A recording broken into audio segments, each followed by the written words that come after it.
Good evening. It is Monday, May 24th. This is Legit Fantasy Basketball hosted by Genius Kev.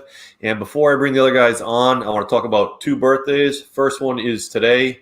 The incomparable Bob Dylan, singer-songwriter, turns 79 today. And Brother Ray, was doing 200 shows a night up until COVID. No load management for Mr. Bob Dylan. Second one, my brother Steve, a little younger than Dylan. His birthday is tomorrow. He's never watched this show. He watches Paranormal. We will never see him watching any of the sports shows, but we're happy that he's a watcher for Paranormal. And speaking of Paranormal, I'm going to bring in King Mike L., who apparently is the face that runs this place. How's it going, King? Pretty good. But what do you mean apparently? There's no freaking apparent about it. It is what it is. It says it right under my name, like right with my face. If you look down, it says it. So it's not apparently, Kev. Sorry to break that to you. All right. Well, things that we all take literally. Coach TJ, cannot take him figuratively. This is a man you take literally when he talks basketball. How's it going, Coach? Welcome. Hello. How are you doing? A lot of basketball over the weekend. A lot of basketball in the next month and a half. It's outstanding. Finally good. Is. And speaking of outstanding, Brother Ray, how's it going, Brother Ray? Pretty good. Happy birthday to those two gentlemen, and Bob Dylan, best songwriter ever. Got to be up there. Yeah, 79, believe it or not. And I again, but happy birthday to Steve. Exactly. All right, gentlemen. So since we last convened on Thursday, there were 9 games, and I can't believe I'm saying this. 100% true. I watched all 9. I watched the playing game on Friday night. I watched all 4 games on Saturday, all 4 games on Sunday. I have right in front of me the game going on tonight. So I've probably watched more basketball in the last 3 days than I have most of the season put together. It's unbelievable. Then let me be the first to apologize to your girlfriend and to anybody else harmed by this vicious amount of basketball watching as you take over the role of host of the basketball show. Yes, sorry. Yeah. Oh yeah, she's already. Yeah, she's barely going along with it. Luckily, she was working yesterday, so I had a little bit of pass there. But just to I want to talk about the games in order. But we're not going to be able to do that just because I want to hit the Milwaukee Miami series because they're playing right now in case anyone wants to get a bet in for halftime or live or something.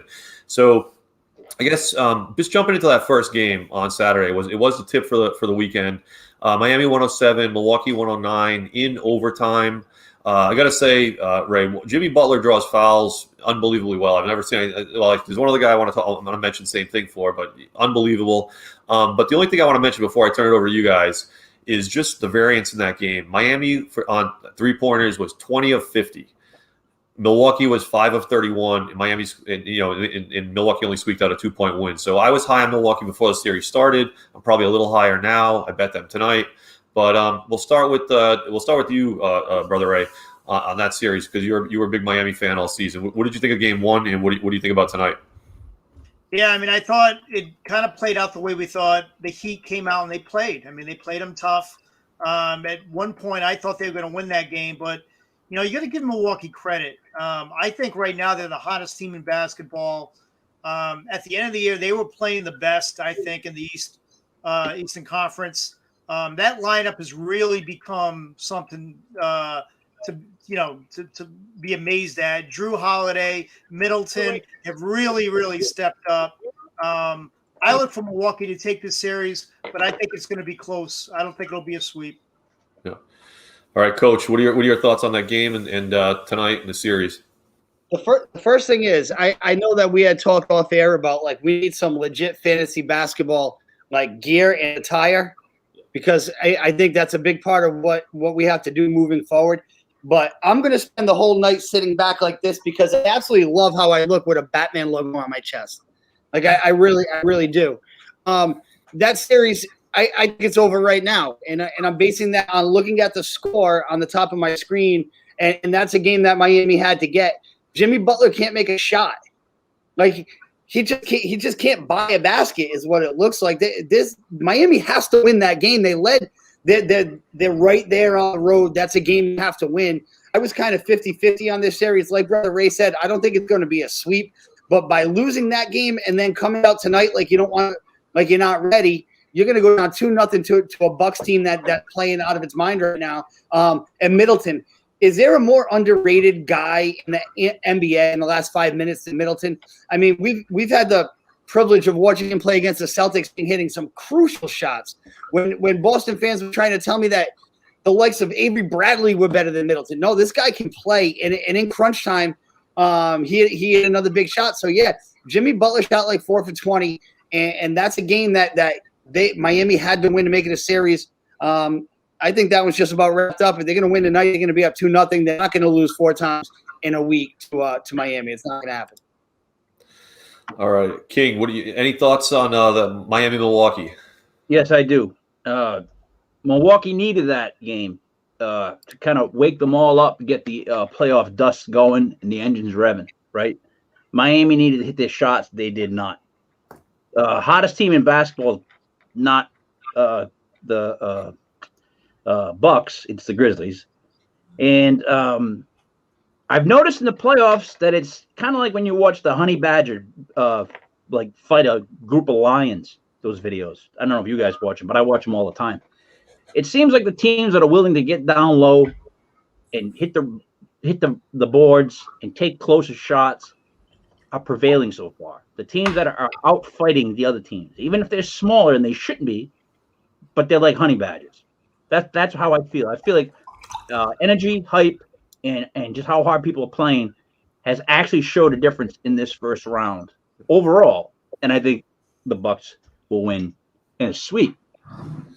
All right. So interesting thing is you mentioned that because I was thinking kind of the same thing. Like, does this whole Maury ball, like analytics-driven basketball, go by the wayside in the playoffs? So I started looking at shot charts and I got immensely distracted. And I want to share a shot chart with you guys that kind of blew my mind. So you guys know in game one, Giannis shot 10 of 26, hit some free throws. He had like high 20s in points. I forget the numbers. Check out this shot chart from Giannis. It literally blew my mind when I saw it.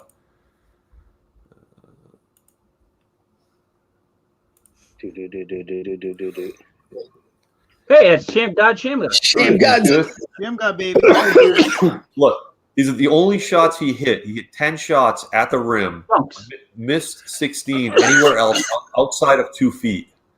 I was, and that can't happen every game.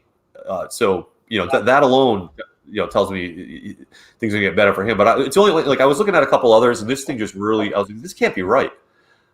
No, but this does show a great thing, and what it shows is another big guy with a bunch of red X's beyond the arc. Like, move in. Like, when I was taught basketball, it was get as close to the rim as you could and then shoot. Nowadays, humbug. Nuts, right? Well, the nerds. Yeah. That's what it comes down to. And if they win a game though without him because he's not at that bad. He's not an 0 for the game shooter from outside the paint. No, I agree. But to get the win with him shooting that terribly, that doesn't bode well for Miami. It really doesn't.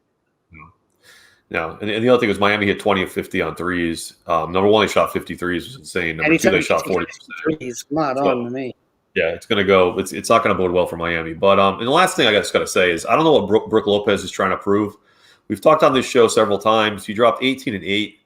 We already know who the more talented Lopez brother is. He's playing in Washington. Brooks just got to it's time, I think, for him to just let it go. I mean, anyway. All right. So tonight, like I said, I bet early. I bet Milwaukee -2. They're up 46-18 at the moment, so that looks pretty good. Pretty good. I bet a bunch of props on it too. I won't get into those, but you're probably a little too late to get in on the action if you want to bet. If you want to bet Milwaukee live, the line's probably 15 or something or 20. Anyway, so moving forward by taking a step back, the Friday night game is almost a distant memory. Memphis at Golden State. The only two things I wanted to bring up right from the top is John Morant. That looked like his kind of coming out party. Played unbelievably well. I think, Brother Ray, you were high on him. You talked about him how fast he is. And then the other thing I just jumped out at me was the amount of turnovers Golden State had. I think they had 21, and Memphis only had 13. So you're -8 on turnovers. You lose, in overtime by whatever it was, four or so points. Kind of bad look. We'll go in reverse order. King, what did you think of Golden State Memphis? The other kid, and his name's completely escaping me. The other guard, not Brooks. Yes. Brooks. All right, those two right there are scary. They're scary. They're young and they're scary as all hell because I don't think anyone's told them they're supposed to lose.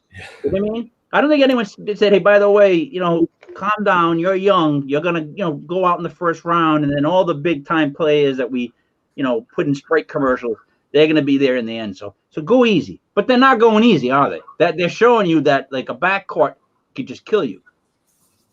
I think they're going to. I really think the Grizzlies are going to be a team that's going to do a lot of upsetting. They've 3 in a row? Yeah. They're hot now because they were like a 9 or a 10, and now and they're obviously gave Utah problems, which we'll hit a little bit later. But Coach, you talked about Memphis a lot during the course of the season. We were kind of high on them, then we're off, then we're on, then we're off. Kind of like the way they play. They're all streaky. Mm-hmm. The variance is crazy with them, and now they're on the middle of a hot streak. What did you think of the Golden State game first, and then we'll talk about their other win. Well, Thursday night I gave you that upset right there. I handed that one to you guys. That Memphis. You're the only one. Yeah. Yep. I think that game says a lot more about Golden State and their lack of depth and overall lack of talent outside of Steph than it does Memphis. Although Memphis, we'll talk about them and what they're doing in the Utah series. Ja's for real.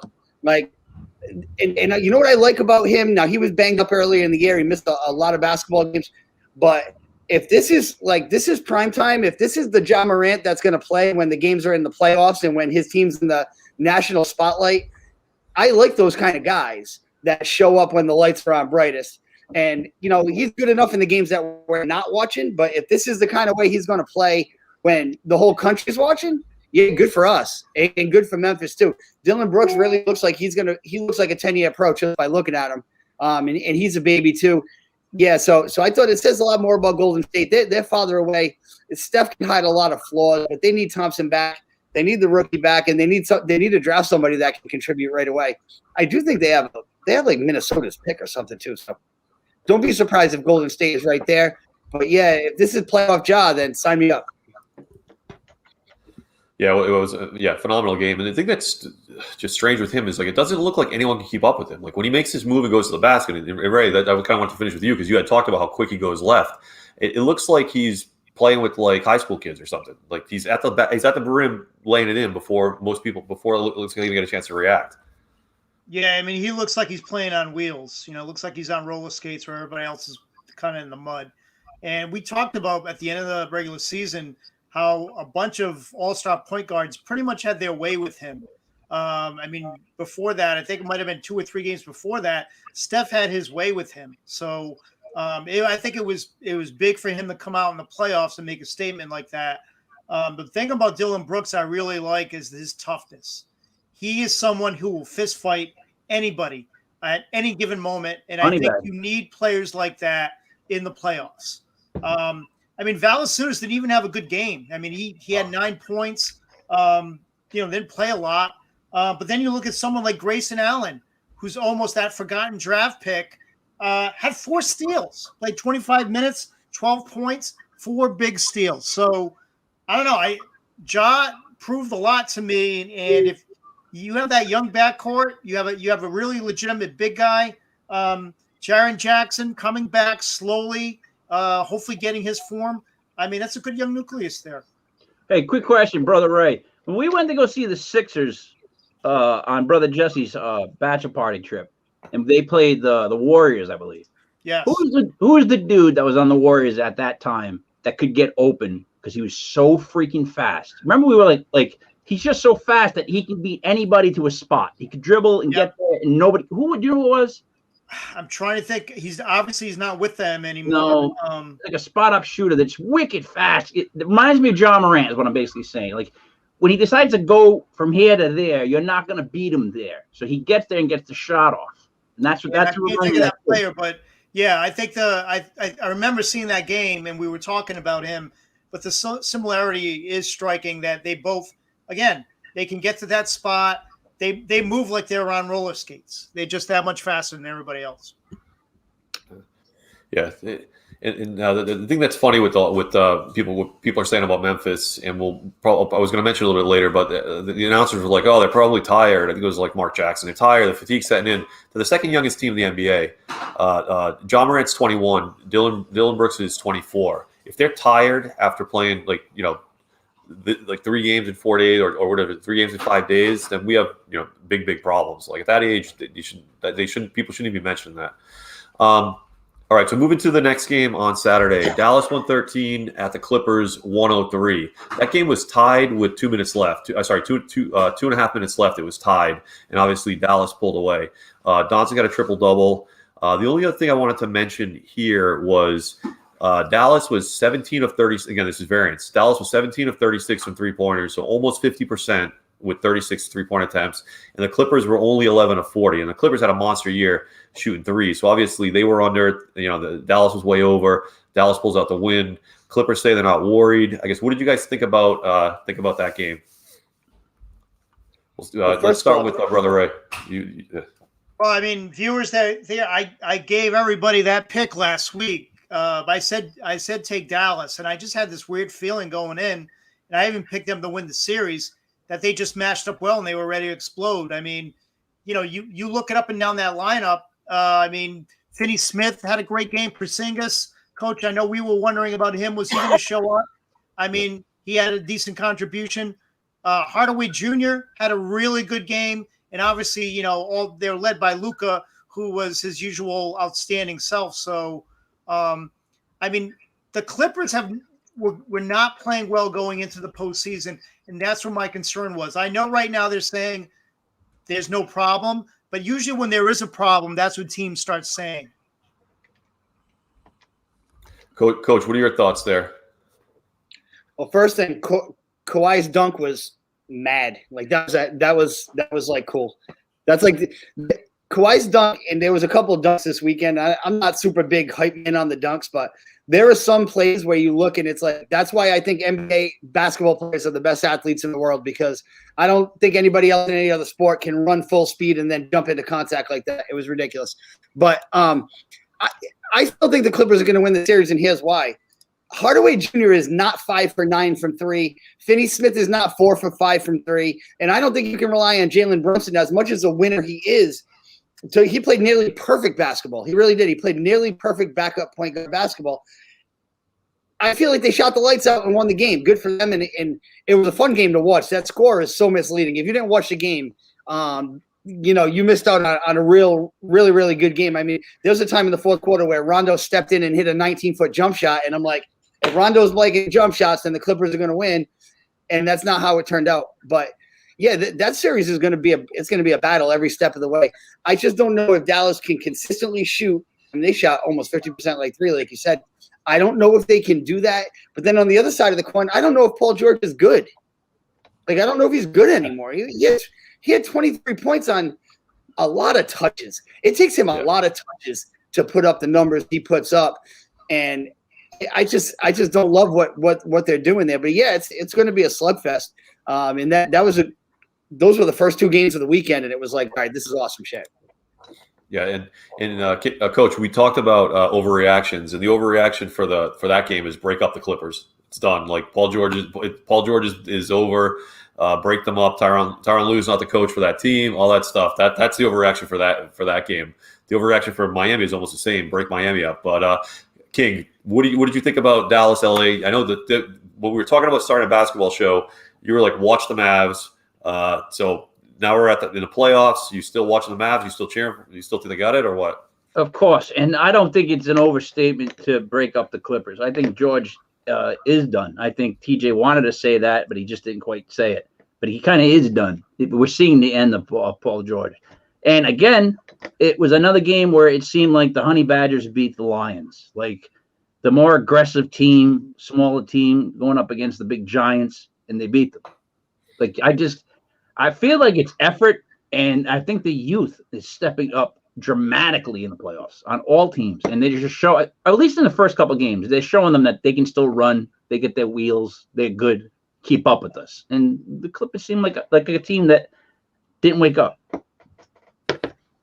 Yeah, I hope you're right about the sort of bangers, Honey Badgers, as you're calling them, winning some of these games, because I think we've all been talking about that type of basketball.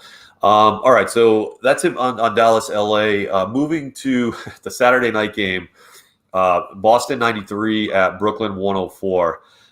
That game was just crazy. With the Celtics had the lead. Celtics played pretty decently in the first half, and you could see Brooklyn kind of putting it together in real time. You could see that the big three, Brooklyn kind of getting their feet under them and everything. And as soon as I kind of saw that, I bet all in on Brooklyn. I was just like, whatever money I have, bet Brooklyn. It was, and that's what I did, and it obviously turned out well. But the only thing that jumped out at me as a negative for Brooklyn was Robert Williams. He blocked 8 shots. I think Brooklyn still has a problem in the middle. I think Robert Williams really played a little tougher than them. The Celtics still got out rebounded, but it was interesting to see him block 9 shots. So okay, is that something that Brooklyn needs to worry about? Or are they just going to those 3 in spurts? There's enough to beat anybody in the East and possibly win the whole thing. I guess I think we started first with Brother Ray. King, you look like you're ready to go. Yeah, Brooklyn's going to win the East, and what scared me was that they were playing defense of some sorts. You just add a little defense to those 3 guys. I mean, Durant hasn't played basketball in like 700 years, and it doesn't seem like he's missed a step. Like he is just nothing but net. And then you got look, if they play defense, you can't beat them.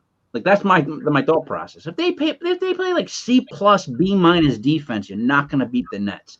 Not with those 3. Yeah, it's tough. Durant actually had 12 rebounds or something. He had a very strong game. They played. Yeah.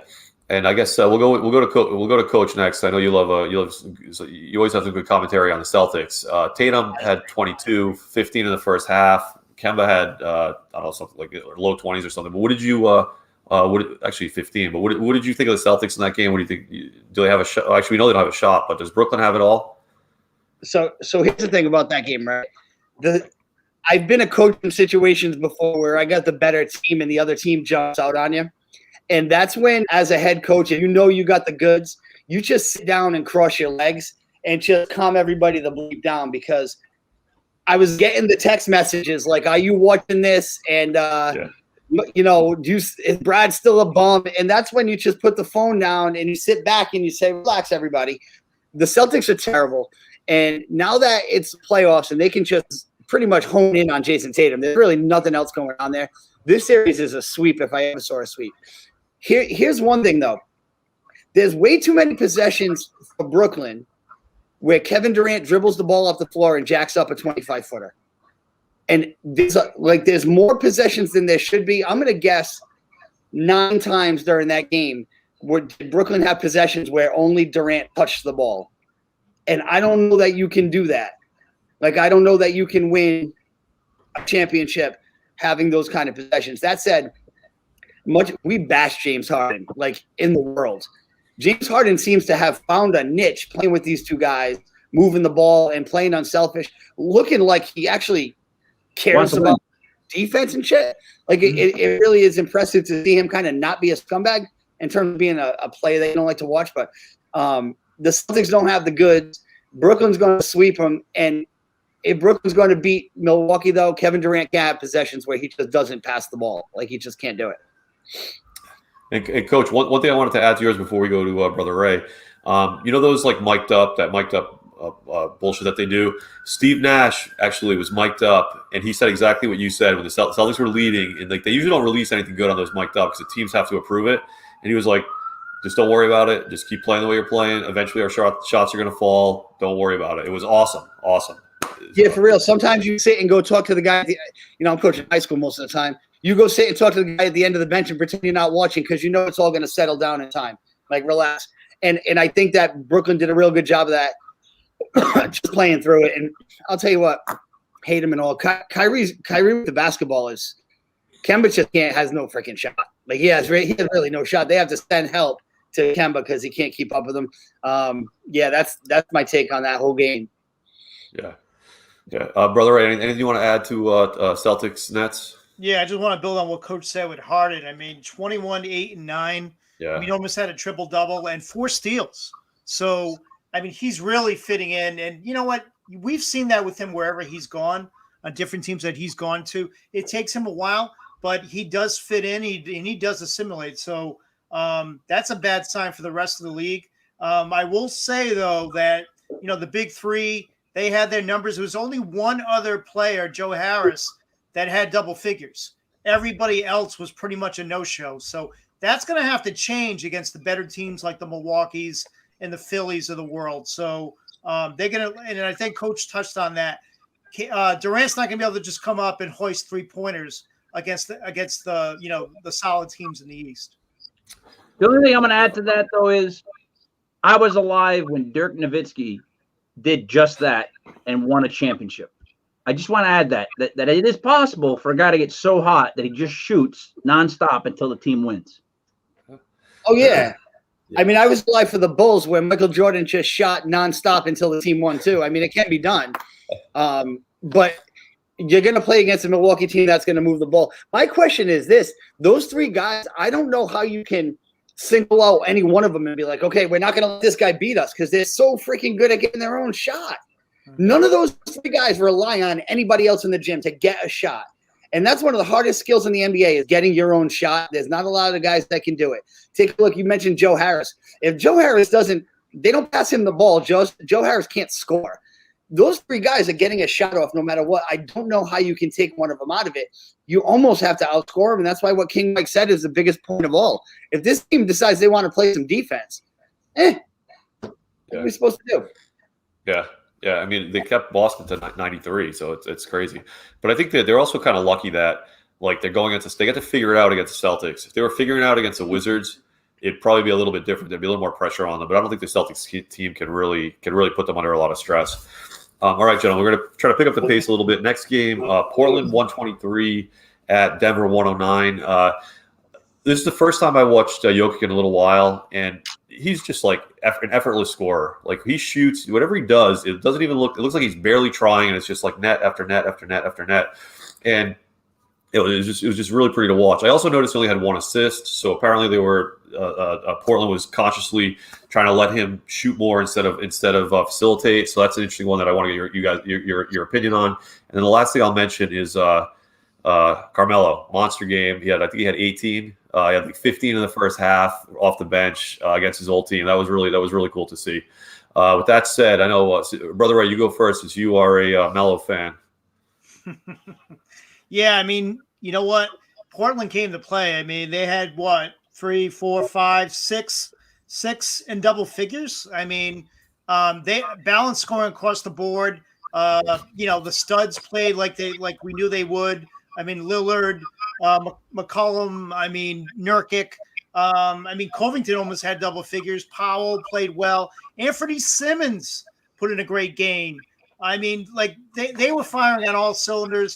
And I think they made a conscious effort to say, listen, hey, Jokic, go ahead, beat us. We're going to let you shoot, but that's it. Go for it. And they shut everything else down. So, yeah, he got his, but, I mean, I think that strategy is going to help them the rest of the way. Yeah. King, what do you actually, let's go to Coach first. Coach, what did you think of that game? Obviously, Coach, Brother Ray didn't touch on Dame. So, I'm kind of curious your thoughts on him for that game and for the series. And what did you think of game one just overall? What's crazy is I think this is going to be the longest series in the first round, and it was the biggest blowout. And it's just these teams are going to just throw. Don't be surprised if Denver comes out and wins by double figures in game two. It's just going to be that kind of back and forth. I think Melo is the story of the game. The other thing, Michael Porter Jr., right? He shot 12 for 21, which sounds good, but he was 1 for 10 from 3. So you know what that tells me? Stop taking threes, dude. You want to see a shot? Stop taking threes. Like, you're not going to be able to win like that. And maybe his bad shooting is why Jokic didn't have any assists. I don't know. I feel like these two teams are going to continue to throw haymakers at each other, and that's just game one. Dame is Dame. I think you got what you're going to get out of him every single night in the series.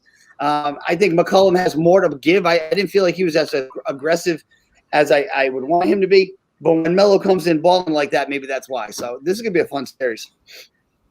Yeah. I was thinking about the same thing with these teams, right? They're missing threes. Denver was 11 for 36. Portland was like 19 for 40 on threes. And you're like, stop shooting them. And Porter was 1 for 10. Stop shooting them. But like, do they know how to do anything else? Like that's kind of where I was getting to when I'm watching this. Like I would say like 11 for 11 inside the 3-point line. Yeah. So apparently he knows what the hell he's doing when he gets in the paint. It's just do it more. Too many. It's not like he's one of all right, Joe Harris doesn't know how to do anything except take threes and breakaway layups, but Porter does know how to score at all 3 levels. And when you're just out here jacking up bombs, no chance. It's going to be tough to beat Portland because I don't think you can just strictly outshoot them from there. I think you have to bring more to it. And I don't think Melo's ever going to play like that again in this series. Like, he had 8 points in 20 minutes. I mean, he just caught it in the bottle right there. All right, King, you want to wrap us up on that Denver Portland? I'm just going to agree with a couple of things. Ray, it's Monta Ellis. He was. We watched him. We had like really low seats, so to see him get the ball and go explode to a spot and shoot, it's like the Sixers had nobody that could even keep up with them. It was obvious. It's like no one was that fast at all. He dropped 50 before that was like a thing. Like, he dropped 50. Unbelievable. Okay, as far as that series, I do agree with what he just said, and I do agree it probably will be a 7-game series. All right, so let's. I bet Denver tonight, so let's hope they do even it off. All right, so moving to the Philly game, which we have 2 Sixers fans here, so we're going to start with Coach. But I was talking about the way Jimmy Butler draws fouls. Embiid, if you breathe on him the wrong way, there's a whistle. Guy shot 13 free throws, made 12. Anything even close to contact, he gets the call. Obviously, there's Harris, there's Beal, but it doesn't look like Westbrook is right. He only had 5 rebounds. The game before this against the Celtics that they lost, he didn't look right there either. He had that turnover out of bounds at the end of the game. So I think there's something off with him. But we'll start with you, Coach. Washington 118 at Philly 125. Well, I mean, I'd like to have seen Philly play better, to be honest with you. Like, I feel like a 1 seed against an 8 seed at home with the crowd, like, you got to show up and you got to be better than what they were. Simmons again refuses to play offense, right? I know he had 15 and 15, but Harris is the story of the game. I'll tell you what, though, Beal's not as tall as he's listed at. Beal's like 6'3". He's tough. Like, he's a hell of a freaking player, Brad Beal. He really is. This should be a sweep. I don't think it's going to be. But I'm looking at Philly from a standpoint of, can they win the championship or can't they? And they're going to have to be better than that. I mean, Washington was like in the game in the third quarter with the lead. And it's like, wait a minute, dude. Like, you played against Bradley Beal, a banged up Russell Westbrook. You got to blow them out. And they never did. Danny Green still too many minutes. Dwight Howard, too many minutes. But yeah, it's a win. I think it's going to be, 6s and 5. All right, Brother Ray, what do you think as a fellow Sixers fan? What do you think of that game? And then what's your sort of prognostication on the series? Yeah, I mean, I think they definitely could have played better. I will say I like the way Doc made the adjustment. In the first half, they were giving up layups like it was nobody's business. I mean, it was up and down the floor. It seemed like Beal had a layup like every 3 seconds. So, you have to clamp on that. This is the NBA. And Doc did a good job in the second half, and they really clamped it down. Even Westbrook, they really clamped Westbrook down. I mean, I agree. He doesn't look the same. The problem with the Sixers in the first half was Embiid got in foul trouble, and basically he missed almost the entire second. So that hurt them. My concern, though, is Tobias Harris is not going to score 37 points every night. And really, besides him, they had an Embiid. They had nothing else. I mean, Simmons, he had 15 assists, 15 rebounds. That's great. But when the game is on the line and teams are fouling him when he gets an inbound pass because they know he's going to miss the free throws, it drives me absolutely crazy. I was swearing with the windows open in my house, we can't have that in the NBA. You have to be able to shoot free throws. Did you swear words? You know what? It's almost like I wondered this, though. Is part of this, Ray, Washington makes the game like this because Tobias Harris' first like 3 baskets were layups. So it's like almost like you get lulled into a game where we're going to get a layup and then you're going to get a layup, but it's okay because we're going to get the ball right back and we're going to get a layup. And you're watching the tempo and I'm like, this is not a good tempo for us. This is not we don't want to run with these freaking guys. Like, Sixers are made to play deliberate. And when Embiid came out of the game, it was even more. It was like, oh shit, we don't have to wait for Joel now. Fuck, let's just run. It's like, wait, this is not good. Danny Green taking. I do love Curry brother though. Like he stepped up and he hits big threes. He shoots with all the confidence. He sees Steph. But I don't know. Washington's always been the highest scoring team in the league all year. We've been talking about them going over. Some of the over-unders would be like 390 points, and we're like, how is that possible? They lull you into that game, and before you know it, you're trying to keep up. You're looking at like we need Tobias Harris to get 40. Like that's just not sustainable. It's not sustainable. I mean, I'm worried with Rui. I mean, Rui can hit the 3. Bertans can hit the 3. They have players that can score. I mean, they can put the ball up. So, I mean, you got the sky hooker, Robin Lopez. I mean, man, that is the ugliest shot I've ever seen. I mean, Kareem's not dead, but if he was dead, he'd be rolling around in his grave. All right, I was gonna bring him up, of course. 3 for 4, and he would have had another one, but he had a 24-second violation. I mean, come on, how do you combat that? Look, Tobias isn't going to score that much next game. And Embiid shouldn't be running the floor as much as they're making him run. They need to slow the tempo down and take advantage of what they have, right? This Washington team, I wouldn't sleep on them. Like I just wouldn't sleep on them because, like, I feel like if you locked both teams in the locker room, Bradley Beal would be the first guy to come out. Like, you don't want to get into a fight with these guys. Like, just slow it down and use the fact that you have maybe the best center in the league. I'd love to see his shots. I would love to see if you had his shot thing to see where he took shots because it's like, move in, dude, dunk. Yeah. Oh yeah, Embiid. Actually, I think Embiid hit a couple of threes too. No, he didn't make any. He didn't make any threes. No, yeah, I'm trying to. Yeah, I think he was 0 for the night from 3. 0 for 3. Well, he shot. You know what's crazy? Maybe because Ray and I are Sixers fans that we get disgusted easily. The guy barely played. He had 30. Yeah. You know, so you can say that also. I guess maybe if I was more of a neutral party, I would say, the guy was in foul trouble. He still finished with 30. But you got to be better than that. Those nets are there. He was 30 points in 30 minutes. And Simmons was 0 for 6 from the line. Shocker. Ridiculous. Yeah. Shocker alert. That's crazy. And you know what really burns me too? He'll have a layup opportunity against a guy who's 5'7", and he won't drive the lane.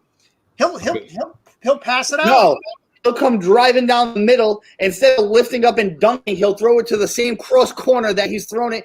It's to the point now where when he drives from the left, say he beats the guy middle coming from the left baseline, the defender that's going out to the corner will just start waving his arms behind him because he knows a pass is coming. He's not even looking at Simmons. He just starts running out there like he's a strong safety defending against a Hail Mary when they don't turn for the ball. And that's what they're doing in a basketball game because I will turn the corner and lay it in. 6'10". 8 feet. If he could only hit a jumper. Yeah. Well. All right. I just want him not to suck on offense. All right, gentlemen, we gotta move on. I could do your Sixers commentary. I could do all night. But speaking of people with very personal commentary, we're gonna go to the Lakers at Phoenix. Lakers dropped that one 90-99. Now, one thing I want to mention before we turn it over to King, a couple things. LeBron 3-7 in his last 10 game ones. So keep that in mind, which is absolutely nuts. It goes back to 2017. I had a couple other things to say, but I want to let the face that runs the place do it. Give us another little riff on LeBron. Let's see. Nike made a shoe called the LeBron James. They're gonna charge half price because it comes with no sole. Let's see. What's the difference between LeBron James and a U.S. dollar? A dollar gives you 4 quarters. Let's see. LeBron, I don't know. Did you think that you were just gonna wait till the 4th quarter and then just turn the magic on? Because you looked old, and you made Anthony Davis look old, and you took shots from deep. Anthony Davis took so many shots from deep, I think he forgot how tall he was. So you got two guys that just played uninspired ball, to say the least, and that flop made Vlade Divac and Kareem Abdul-Jabbar go, oh, that's awful. That's a horrible flop. That was, dude. And then so Michael Jordan, Kobe Bryant would play games and not tell you they were hurt, right, until the end of the game. LeBron fakes an injury in the middle of the game. For what reason, I don't know. He didn't throw his shoulder out, nor did he bang it. But for some reason, after he flopped, which was a definite flop, he clutched his shoulder, which shows me he's a liar on top of that. Like, he was a flopper, but then they claim you hurt your shoulder on it too? Like, give me a freaking break. If you're going to play like that, you're done. D-U-N, done. There's no chance that the Lakers are going to go throughout this playoffs with those two guys playing like they are. Now, AD will definitely play better the next night. But someone tell me LeBron didn't look really old last night. Just really old. Almost as if, like, social life and social media is finally starting to wear its toll on Mr. James. Like, as if he's carrying way too much weight, and these players are about a lot more than just the games. I think his head's just not in it. And I think that's gonna be a bad thing for the Lakers. I think he's just done. And you know why LeBron didn't go to college? Because he hates finals. The thing with the shoulder that killed me is he jumped and somebody pulled down his left shoulder, but his right shoulder was the one that got hurt. I don't know if you saw that. Like, I watched it I watched it 50 times because they showed it 50 times. I'm like, how did he hurt this shoulder when the guy pulled this one down? It was absolutely just ridiculous. He looks like he's been watching too much like Premier League soccer. With the way he goes down and he rolls around, it's like wait, did the yellow card come out? Did he throw the yellow? Did he throw the yellow? Oh, there it is. All right, I'm fine. Pops up. It's crazy. That was like one of the notes I wrote on the first page, and a lot of players do it. It's like awful to watch. The NBA's got like a problem there. Hey Kev, what does SpongeBob SquarePants and LeBron James have in common? They both hit the deck and flop like a fish. But Bob. All right, moving on. So the other thing, Coach, that I noticed about that was that game was Ayton, monster game. You've been talking about him for a while. You thought he could hold AD in check. Ayton was. We're gonna bring me in to talk about Ayton after LeBron pulled that bullshit. You want me to talk about DeAndre Ayton? No, it's a great point, though. All right, great point, though. LeBron. Then hit Ayton. Great point, though. Ayton beat the snot out of AD. He made it very uncomfortable. Ayton is a problem. If this is the Ayton we're gonna get, he's a force. Like, he is a big, strong, young kid, and he doesn't look afraid at all. Like, he doesn't look like I follow Phoenix, but I'm not really tuning into 80 Suns games. Ayton, if he plays with this level of confidence, yeah, that's tough. Listen, we used to do this thing when I was little and playing sports where if you got knocked down, it was like, get up quick as you can, right? So I was a running back in football, and if you took a good hit, coach would yell, get up quick, right? And everybody would try and get up quick. When did it become fashionable to pretend you took a bullet every time you get fouled? It's soccer, I'm telling you. And LeBron, who no longer played basketball, now he's the civil rights activist as his primary focus. You know what I love about this situation right now is that I know LeBron is watching social media like he's in Hollywood, and the memes and the jokes making fun of him and his softness, that's getting to him. It is. I saw the best one I saw in the last 2 days. Remember the guy 2 nights ago from the Mets took a 96-mile-per-hour fastball to the face? Yeah, put that on my face. He was face. on the ground for 18 seconds. Yep. LeBron was on the ground with his shoulder for a minute and a half. This guy took a fastball to the face, and he got up quicker than LeBron, who missed a free throw and then flopped on the ground. And listen, don't get me wrong. Of course, the Lakers can come back and win this series. Of course they can, because Chris Paul didn't do anything at all in the entire game. Like, he's another one. He was banged up too. But Booker and Ayton, as much as Paul's the leader of the team, Booker and Ayton are the young pieces that just led their team to the 2 seed. So I think Phoenix is going to be around for a while. I really do. I think they're legit But LeBron, give me a break, dude. And I'm glad he's on social media. I'm glad he listens to this stuff. I'm glad he took a beating on every station today. And I'm glad the internet is making jokes. None as good as scared of the finals. None of them are as good as LeBron being scared of the finals. Hey, really quick, Ray, Rand, I don't want to interrupt you, though. Kev, do you have Ayton's shot thing? Because it seemed like nobody had the cojones to get in front of him when he was in the middle. Like, the Lakers were all like, I'm not doing it. And he was like, bonk, a bonk. So if they're going to let him do that, how do you beat them? You got outside shooters, and then you got a guy that you can't defend in the middle. He abused the Lakers. Anthony Davis wants no part of contesting Ayton. None. He wants no part of him at all. Like, shot threes. And he took the blame for the loss. I don't know if it's because it was his jump shooting. You know, he's got to do that. They got to cover LeBron's ass, right? So everyone's going to take the blame. But the real reason that they lost is because Anthony Davis doesn't want to turn Ayton into he doesn't want to get in his way. He doesn't want to jump with him. He doesn't want to box him out. He wants no part of that boy. Amen. No, I mean, Anthony Davis, guys, plus minus differential, -18. Yeah.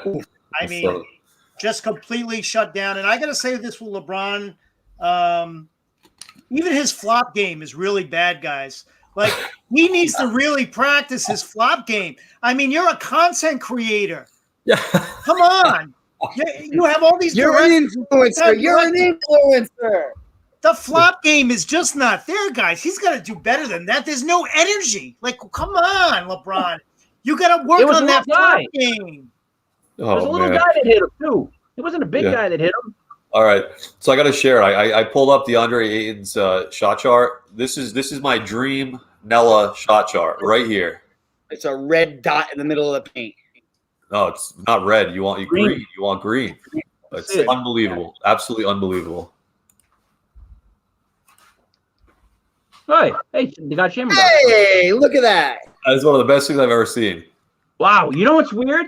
That is your dream Nella shot. But in reality, that actually is my Solona shot. Get out of here. Isn't it? I can't believe it. Look at that. Nothing else. Wow. Hey, another side note really quick. So senior year, our high school put together a soccer team. And I had never played soccer a day in my life. Went out for tryouts. Oh, God. Next thing you know, the game was Thursday. I show up for the game. I'm an only senior on this, one of the only seniors on the team. I could care less. And the coach is like, all right, Leper, you're on defense. I go, I'm playing? He goes, yeah, you're starting on defense. I go, Coach, I don't play soccer. I don't even know anything about it. He goes, just kick the ball away from their team back to us. All right. I go out there and run around. Some kid elbows me in the hip, right? And I go down with the injury, but I get up and I'm hobbling. I'm trying to, and the parents in the stands yelling, lay down, lay down. I'm serious. They're going, get on the ground. I'm like, what? Apparently the ref won't call the whistle unless you're like sprawled out like Beetle Bailey. So I was like, and I actually had to go down to my knees and roll to my side like a jerk. And then they blew the whistle and I hobbled off the field. So soccer's just inbred with those horrible flops. Awful. All right. Somehow we're gonna move off the Lakers Suns. But the only thing I want to say is Booker. We talked about this amazing game, 34, 7, and 8. I mean, that's just unbelievable. I don't know what you do with that. All right. So moving to the second to last game on Sunday, Atlanta 107 at New York 105. Heartbreaker for the Knicks. Coming out party for Trey Young. One thing I have to ask. In the Madison Square Garden, it's a tradition, the defense crowd chanting, defense, defense. I was watching the crowd noise, but then they show the fans, and no one in the stands was saying it. So are they piping in defense now? Not in New York. Watch the next one. Watch the next game. I was very I actually started paying attention to it, and they show the crowd, no one's chanting, and then you just hear the defense, the whole thing. I know at the dunk they do that. They try and get you started. So at the dunk, it'll flash defense, and then it'll be like some Jarek voice saying defense, right? And what's expected is that the crowd is going to follow along. And in actuality, the crowd is going to do what the crowd wants to do. I don't think you can force that. You know what I mean?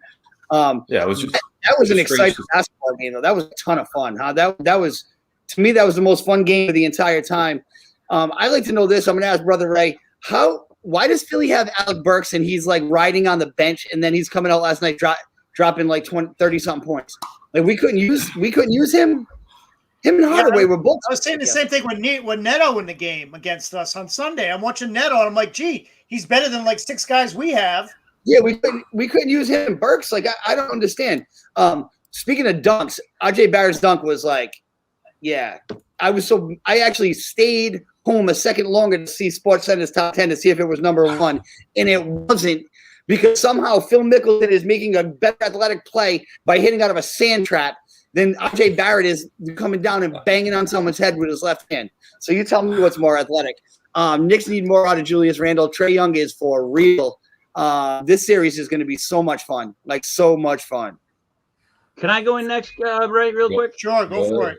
Okay. I got a couple of tweets off of Twitter. This one's from Alex. Alex says, can someone explain Trey Young's hair? Anyone? No? Nick the Stick wrote, I don't know why people don't talk about Trey Young's hair more. This gentleman wrote, Justin, he goes by Dave Chisel, yo, is something actually wrong with Trey Young's hair, or is it just like that? Which makes no sense, my friend. But my favorite was, I mean, what the F is that? I'm all about being yourself and owning who you are, but if I can muster the time and energy to put on a layer of mascara, Trey Young can buy a hairbrush. Signed A-Rod. That was from a woman. Look, here's a sensitive topic amongst us men. We're all gonna lose it unless you buy a wig like myself or like the genius have. So it's either toupee or bald, and it's entirely up to you. But Trey Young, time to make a decision, my friend, because the worst thing in the world is a young guy who has the haircut of an old man. You can't have it, dude. You can't do it. And you need another guy, you need somebody in your camp to pull you aside and tell you to shave that head and just call it a day. Call it a day, especially when it's curly like that. It's not even on his head. You can see all the skin, but the hair. So I'm like, So if it looks like it's growing maybe from here and covering, I don't, like that tweet said, what's going on with his hair, right? Yeah, I mean, I don't know. I mean, this is a young kid, like, top of his game.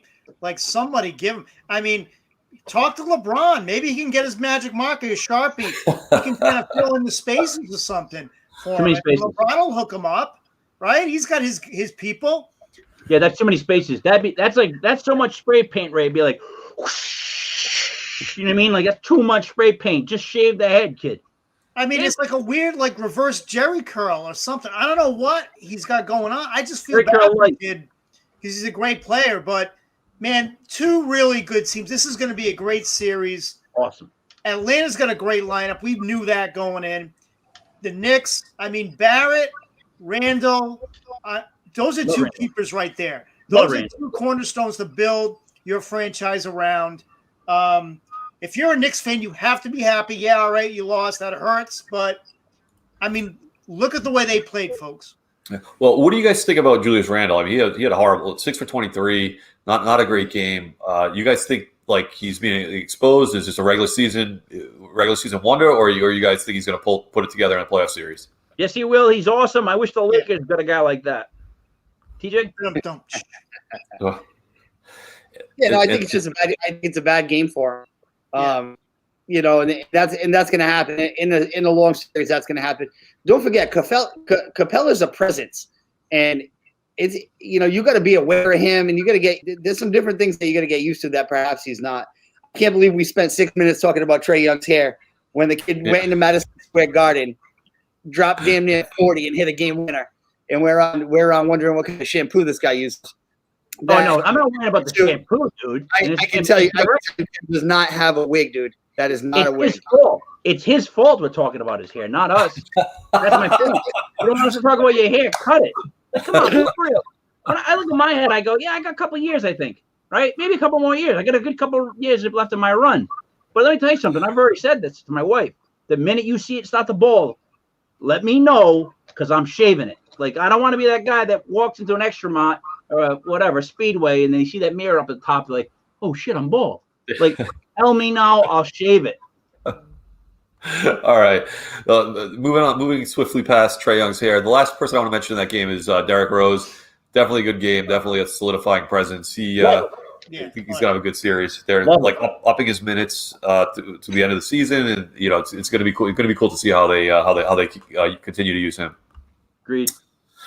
All right, last game. Memphis 112, Utah 109. No Donovan Mitchell, of course. Dylan Brooks, another monster game. John Morant, I don't know what to say about him at this point. You look at the play-in tournament to now, like King said, 3 wins in a row for Memphis.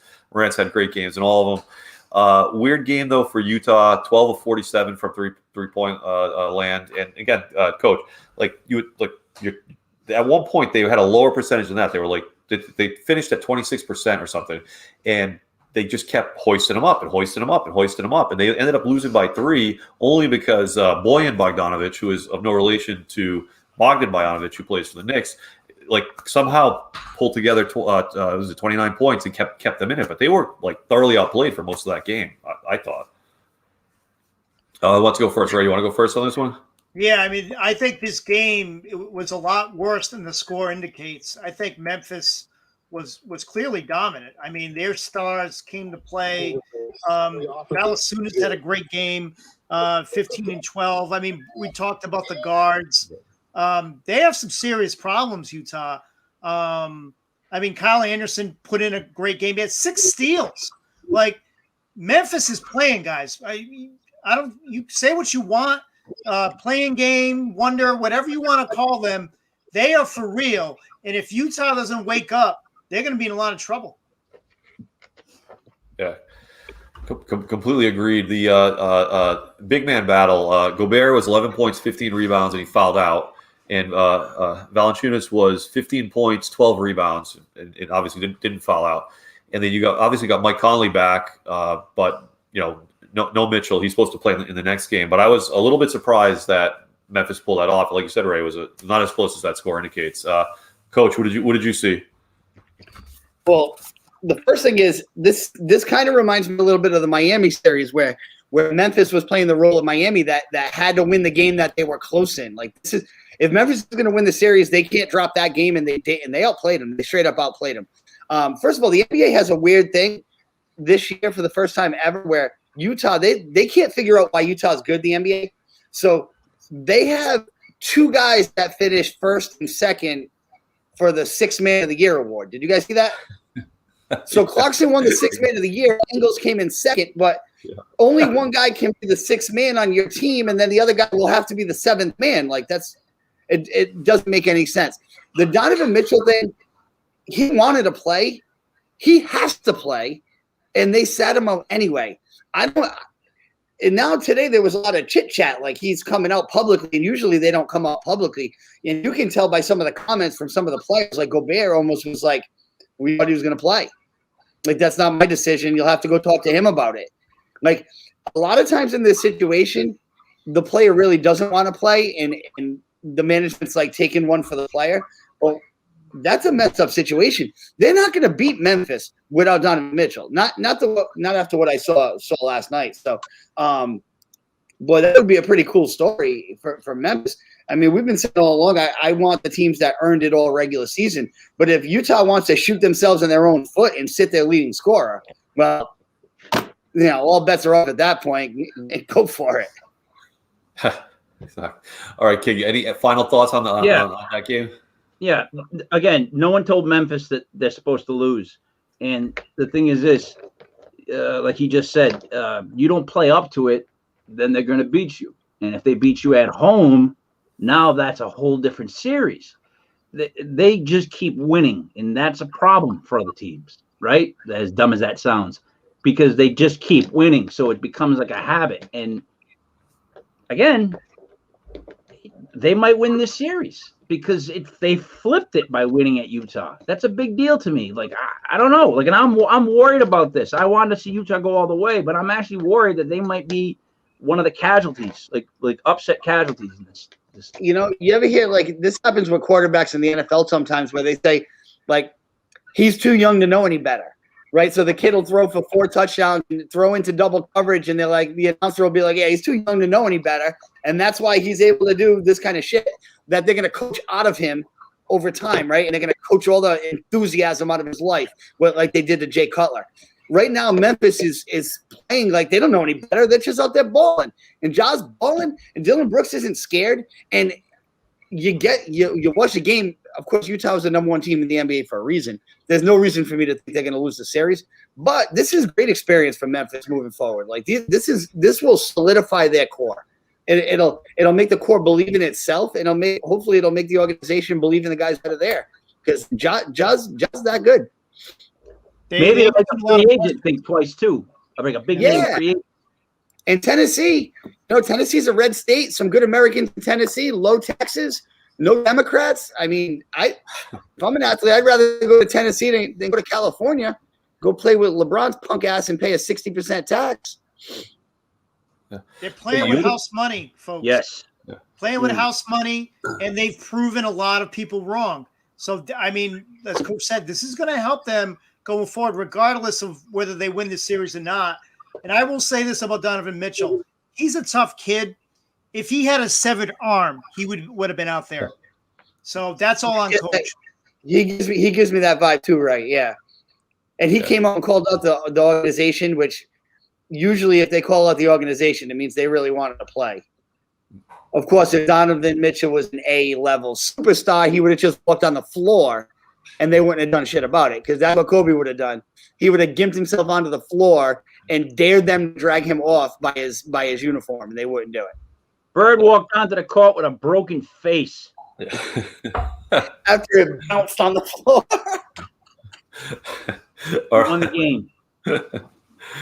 Yeah, I was just looking at the Memphis lineup. They have a really good starting five. I think their bench is a little bit weak right now, but yeah, that starting five is all, especially with Jaren Jackson coming up. His minutes are going up, so yeah, they're definitely a force.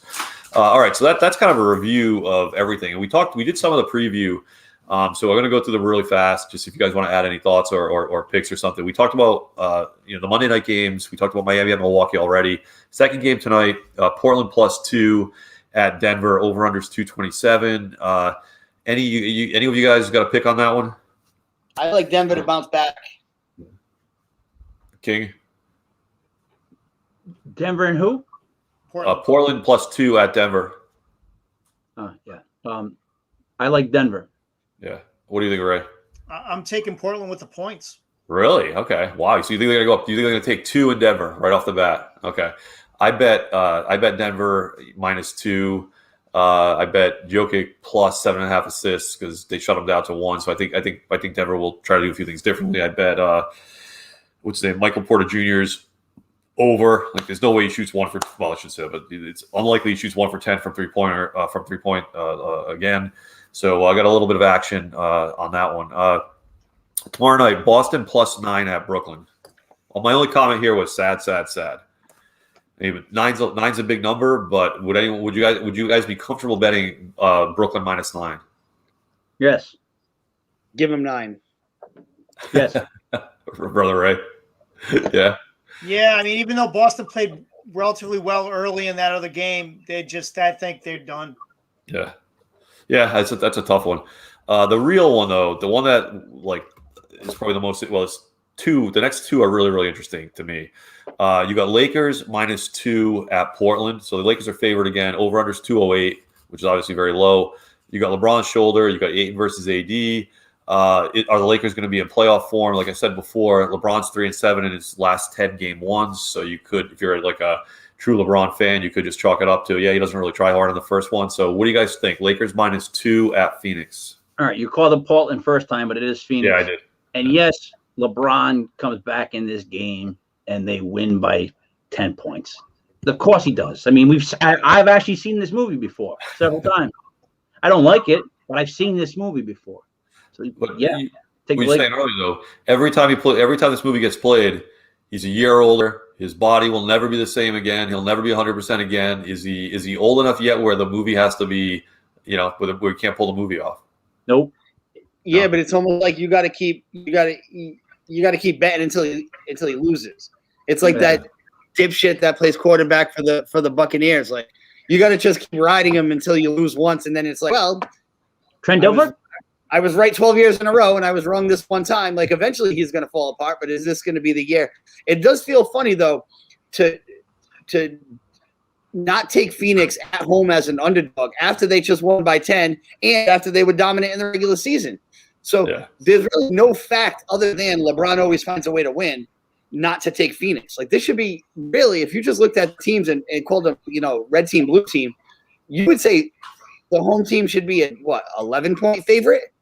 They won by 9. They're the 2 seed playing the 7 at home, and you're getting points. It sounds like a gimme, but we all know what LeBron's capable of. Exactly. Yeah. Oh, I can't wait to see it. I hope Ayton owns Davis through this whole series. I hope Phoenix wins the series, but I would love to see Ayton just demolish it. Because King, you weren't on the Thursday night show. I basically asked you guys, can someone explain to me what Anthony Davis is doing on offense? Because I don't understand it. He's like 7 feet tall. All he does is shoot jump shots from places he probably shouldn't shoot jump shots from. Now it's like off the dribble jump shot. Like he's trying to be who? Kevin Durant? Yeah. He needs to stop shooting threes. LeBron needs to drive. AD needs to post up. And AD is way too skillful for Ayton. Yeah, Ayton can push him around. But, I mean, you know what I mean? Like, way too skillful. So, if AD just plays 30% better, you know what I mean? And LeBron does his thing, the Lakers are going to beat them. We all know this. Like, it's weird to debate it because it's just like, again, it's what I don't like about the Lakers. It's what I don't like about watching them in the playoffs. It reminds me of the Nets feeling. I just feel like they're going to win. Whatever happens, they're just going to make it, and we're going to see those two in the finals.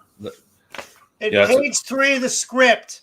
All right, I've read the script. Page 3 says the Lakers come back and win game 2.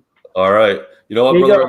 We're going to end it on that. We're going to let you go first on the next one, though. The other one I can't wait for is Dallas +6 at the Clippers. Over-under is 216.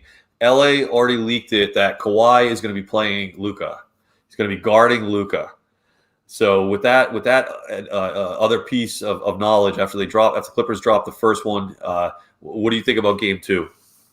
Sorry, that was my that's what I thought about him playing him. Oh, he's gonna play Luka? Remember in the old days? Go for it. I'm all in, baby, on Dallas. I'm all in. Give me the points. I will take the points, and I will take Dallas again. I want to play Luka. Good luck. Good luck with that, Kawhi. All right, Coach. Give us your thoughts. I just don't understand how the Clippers are going to be a 6-point favorite after what we just watched, and Phoenix is an underdog after what we just watched. Like, did these people not watch what I'm watching?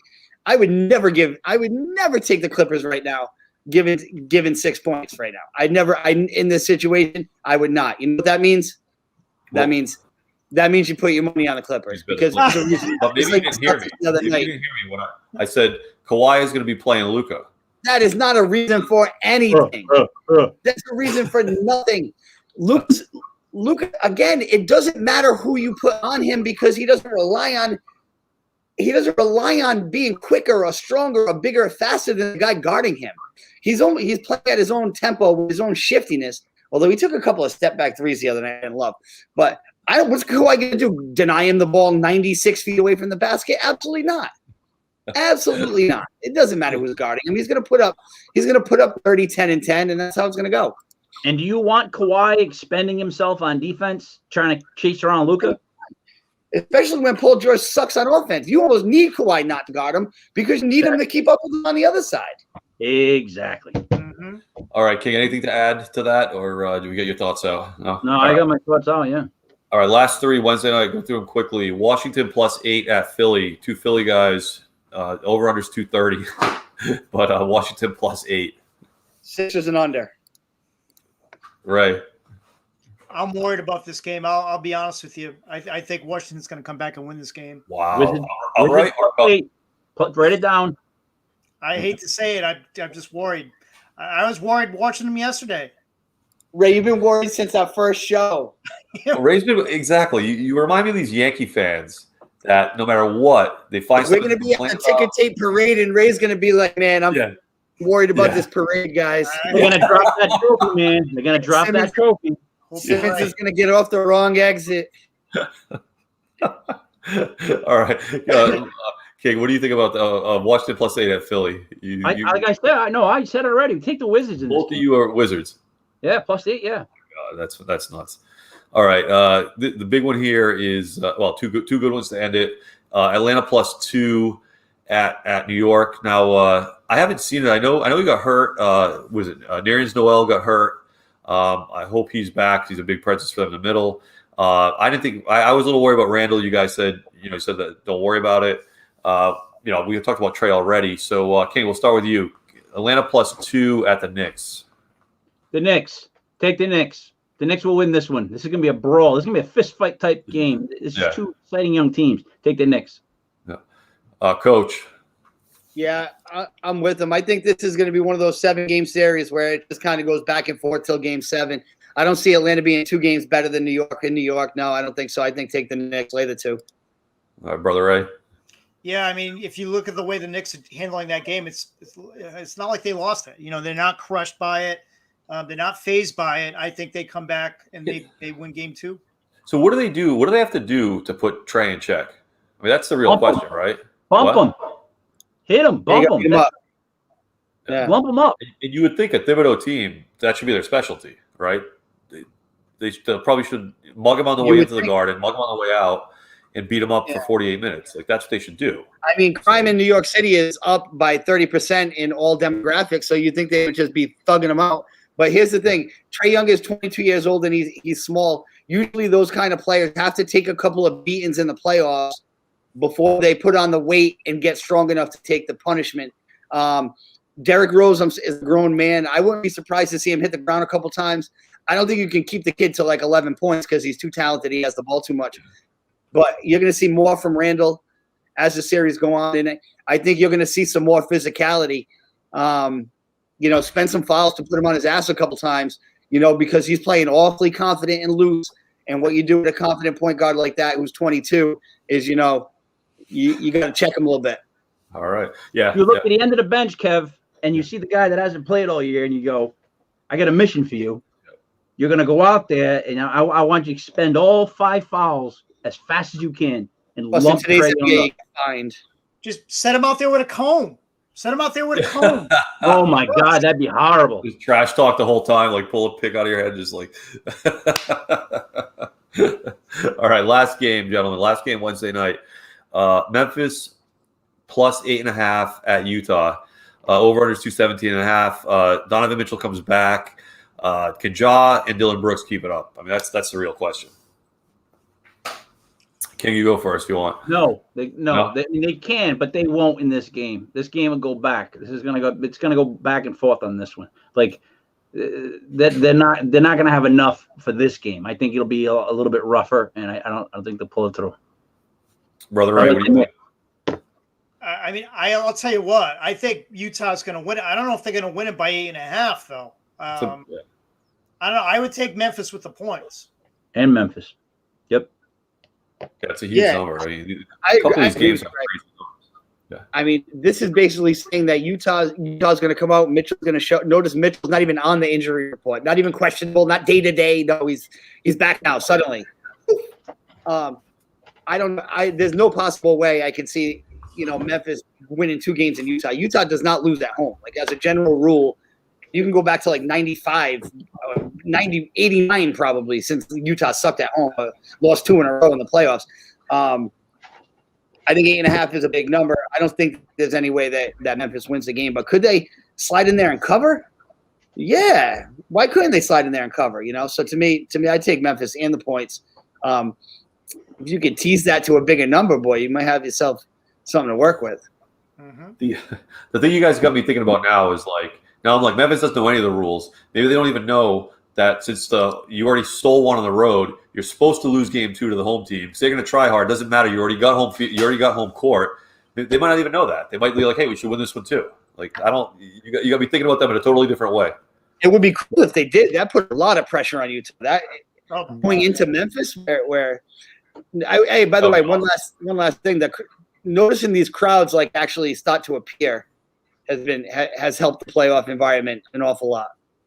Yeah. Yep. I think it's absolutely hilarious that all of a sudden it's okay. Like, hey, everyone come back. You're all welcome back. You're back. Yeah. It's just crazy with the timing. All right. So last thoughts, just so everyone's clear. We got Portland at Denver tonight. I got game total under 226.5. Nuggets -2. I got some Milwaukee, I got Milwaukee -4.5, and the Bucks -2.5 in the first half. So the first half bet already hit. Obviously, looks like the game one's going to hit since they're up by 30 right now with 7 minutes left in the third quarter. 30, which is absolute insanity. And then a bunch of props tonight, if anybody cares. I love the props. I don't know if you guys care about it, but I'll read them. I'll read them fast anyway. I got Jokic over 7.5 assists. Michael Porter Jr. over 23.5. Dame under 28.5. And then a couple of guys with 3-pointers, but I can't find it right in front of me. But those are the ones that went hard on.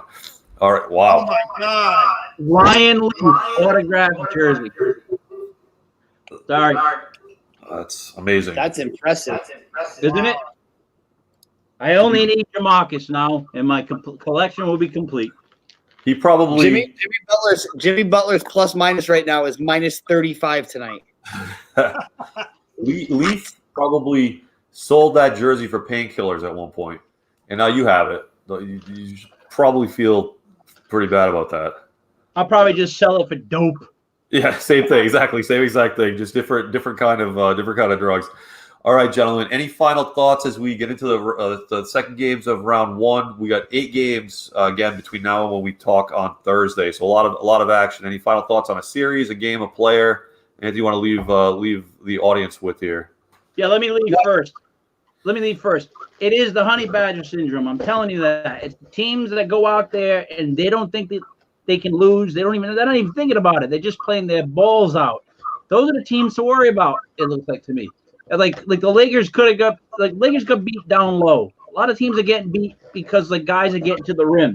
I honestly think you can't trust 3-pointers, right? You can't do it. And if not round one, but the first set of games showed us you really can't trust 3-pointers. So I think the teams that drive, I think the teams that play rough and physical and have a presence down low are going to do much better for some reason in these playoffs. And I can't figure out why it's become like that. Maybe because the stars are getting old and the young kids are coming up. But I don't know, man. It feels like this is a great, great NBA playoffs because the teams are both in it. I honest to God feel like every game you could make a case for both teams being in it. And that hasn't happened in a while. You know what I mean? So I'm enjoying it. Except for Celtics Nets. Except for the Celtics. All right. Coach, what are your final thoughts before we reconvene on Thursday? Yeah, I think when we get back, when we come back on Thursday, we're going to have a fair share of series that are tied 1-1. I think that there's a lot of competitive matchups where it's going to be a lot of 6. This is going to be long series. These are going to be 2.5-week series based on how they schedule plus the balance within the two teams. So yeah, it's going to be good. The fact that you just said 2.5-week series is insane to me. I cannot believe that they string them out that long. Absolutely nuts. But that said, Brother Ray, any final thoughts? Yeah, I mean, my thoughts are basically, will the 1 seeds hold? Will Philly hold? Will Utah hold? Everyone is going to hold, Ray. They're going to hold. Will they hold? Doesn't mean anything. Does that number 1 seed mean anything? No. I mean, we'll know more about that, I think, as we get into next week. It means you got some gob in the playoffs, Ray. We got a bye to the conference finals, Ray. They're going to hold. They're both going to hold. Anyway. All right, gentlemen. We're going to wrap it up here. I don't have any way to link hold to any of the show, so we're going to just leave it at that. Thank you. Go ahead, King. I just want to say this. June 26th and 27th, the Genius and I will be in Fort Defiance, Virginia, as the MCs for the 3rd annual Bigfoot Con.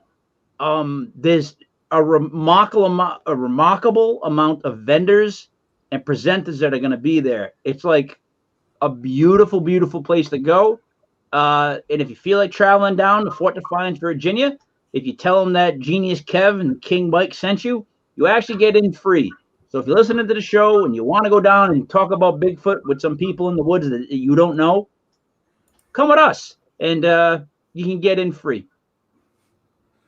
All right, and we have 2 more spots on the car. So if anyone actually wants to ride down from Rhode Island, you are More than welcome to join us. All right, gentlemen. With that, finish watching this disastrous game between Miami and Milwaukee, and then catch the late game and hope that Denver pulls it out so that I can make some money. Have a good night, and we will talk on Thursday.